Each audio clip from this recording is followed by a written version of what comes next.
A validade da lei da ficha limpa voltou a ser analisada pelo Supremo Tribunal Federal. A repórter Nathalie Machado acompanhou os trabalhos da sessão desta tarde e ao vivo tem mais informações. Nathalie, boa noite. Boa noite, Ana Amélia. Dessa vez, os ministros analisaram um recurso extraordinário ajuizado pela defesa de Leonídio Bolsas. Leonídio foi eleito deputado estadual em Minas Gerais nas eleições do ano passado, mas ele foi condenado pela Justiça Mineira por improbidade administrativa. Então, esse foi um ponto de uma longa discussão dentro do plenário do Supremo Tribunal Federal. Os ministros queriam saber se o Leonídio poderia tomar posse ou não. Por 6 votos a 5, os ministros então deram provimento ao recurso extraordinário. Mas quem vai explicar um pouquinho mais para a gente sobre essa decisão é a nossa consultora da TV Justiça, a consultora jurídica, Karina Zucolotto. Karina, o que muda efetivamente com essa decisão?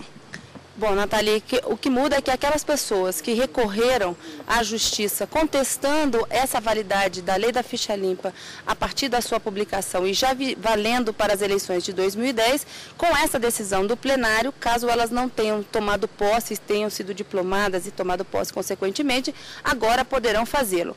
O que não acontece com aqueles candidatos que, uma vez denegada o registro de candidatura pelo Tribunal Regional Eleitoral, que não recorreram, caso essa decisão tenha transitado em julgado, já não pode mais fazer nada porque já está cobertado pelo manto da coisa julgada. Perfeito. Agora, um grande ponto de discussão, um momento de grande discussão ali dentro do plenário, foi essa questão do artigo 16 da Constituição Federal. O que diz esse artigo que deixou os ministros, assim, bem confusos? Esse foi o ponto nevrálgico de toda a discussão. O artigo 16 diz que toda lei que altera o processo eleitoral, ela entra em vigor a partir da sua publicação. No entanto, e aí vem o princípio da anterioridade eleitoral, diz que essa nova lei somente pode ser aplicada às eleições que ocorrerem um ano após a sua entrada em vigência. Como a Lei Complementar 135, a chamada Lei da Ficha Limpa, é de junho de 2010 e em outubro nós já tivemos eleições, a maioria dos ministros, 6 ministros, entenderam que ela não poderia ser aplicada a essas eleições. Então, esses novos casos de inelegibilidade trazidos por essa lei não poderiam ser considerados para este pleito, podendo sim serem aplicados às próximas eleições, que no caso serão para prefeitos. Ok, Karina, muito obrigada pelos esclarecimentos e agora você em casa vai acompanhar como é que foi a primeira parte da sessão plenária. Veja na reportagem. Antes de ler o voto, o relator, ministro Gilmar Mendes, propôs o reconhecimento da repercussão geral da lei da ficha limpa no todo. Por unanimidade, a Corte concordou. Em seguida, em mais de 1 hora, o ministro ressaltou a necessidade de manter o princípio constitucional da anterioridade eleitoral.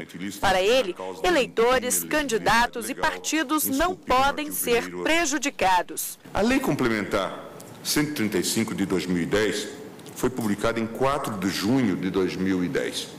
Portanto, poucos dias antes da realização das convenções partidárias.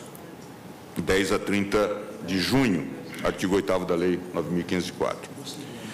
Seria insensato considerar que no período entre o dia 4 de junho e o dia 5 de julho, data da formalização dos pedidos de registro da candidatura, se pudesse recomeçar e redefinir o processo político de escolha de candidaturas de acordo com as novas regras. A defesa se disse surpreendida com a nova norma e também destacou que o princípio constitucional não foi observado, assim como a presunção da inocência foi desrespeitada. Lei publicada 3 dias antes do prazo das convenções não se aplique no ano das eleições. É apenas isso. Nada mais pleiteia o recorrente a não ser a aplicação do artigo 16. A Procuradoria-Geral da República lembrou que Leonídio Bolsas causou prejuízo para o serviço público na época em que era secretário municipal de Serviços Urbanos em Minas Gerais. E lembrou que a condenação dada a ele pela Justiça Mineira por improbidade administrativa é pertinente.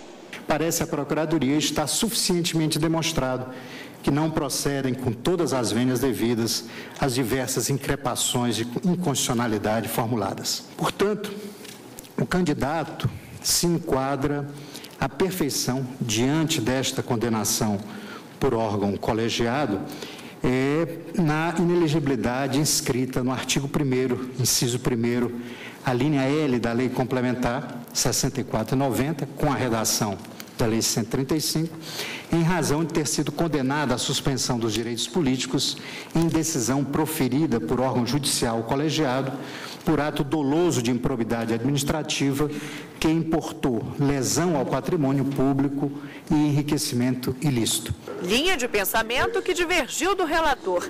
O ministro Gilmar Mendes encerrou a primeira parte da sessão com seu voto, dando provimento ao recurso para não aplicar a lei da ficha limpa nas eleições de 2010. Na segunda parte do julgamento, o ministro Luiz Fux votou. Dispõe o artigo 16, verbos. A lei que alterar o processo eleitoral entrará em vigor na data de sua publicação, não se aplicando à eleição que ocorra até um ano da data de sua vigência. Redação conferida pela emenda constitucional número 4 de 1993. Ele seguiu o raciocínio do relator e destacou que um Estado democrático de direito é para o cidadão a segurança jurídica e manter o princípio constitucional da proteção da confiança. Ainda para o ministro, a lei da ficha limpa é a lei do futuro e disse que no entendimento jurídico dele, ela não pode ser aplicada nas últimas eleições. O ministro concluiu o voto, dando provimento ao recurso extraordinário.